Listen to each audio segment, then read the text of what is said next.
यह बर्फ बोर्ड 1995 में बना।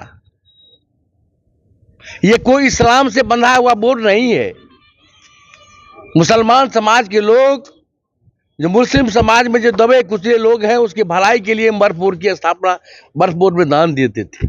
जिस प्रकार से आचार्य विनोबा भावे जी बड़े बड़े जमींदारों से जमीन लेकर और भूदान का पर्चा बहुत लोगों को मिला था, क्या एक भी गरीब मुसलमानों के लिए ये बर्फ बोर्ड कोई कल्याणकारी योजना बनाया क्या? और श्रीमान लालू प्रसाद यादव जी सदन में बोले थे, ये बर्फ बोर्ड किस प्रकार से पटना के डाक बंगला चौराहे की जमीन को बेचा है, इस पर कठोर कानून होना चाहिए।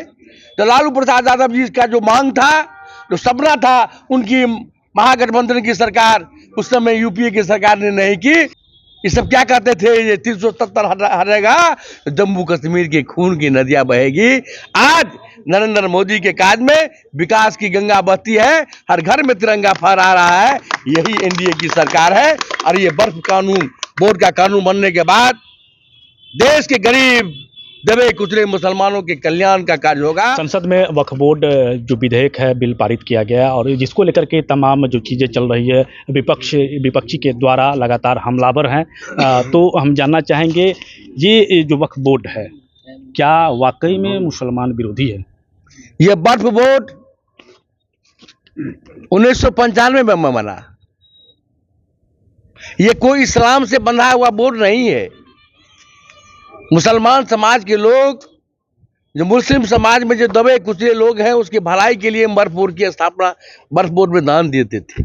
जिस प्रकार से आचार्य विनोबा भावे जी बड़े बड़े जमींदारों से जमीन लेकर और भूदान का पर्चा बहुत लोगों को मिला था, क्या एक भी गरीब मुसलमानों के लिए ये बर्फ बोर्ड कोई कल्याणकारी योजना बनाया क्या? जितना भारत सरकार के पास में रेलवे की जमीन है, उतना जमीन बर्फ बोर्ड के पास में है। रेलवे आज आपको खुशियां होगी, रिपोर्ट आया गया होगा, सोशल मीडिया का जमाना है, जो माल ढुलाई के क्षेत्र में हमारी आय कितनी बढ़ी है। लेकिन इतना जमीन होने के बावजूद आमदनी 128 करोड़। और श्रीमान लालू प्रसाद यादव जी सदन में बोले थे, ये बर्फ बोर्ड किस प्रकार से पटना के डाक बंगला चौराहे की जमीन को बेचा है, इस पर कठोर कानून होना चाहिए।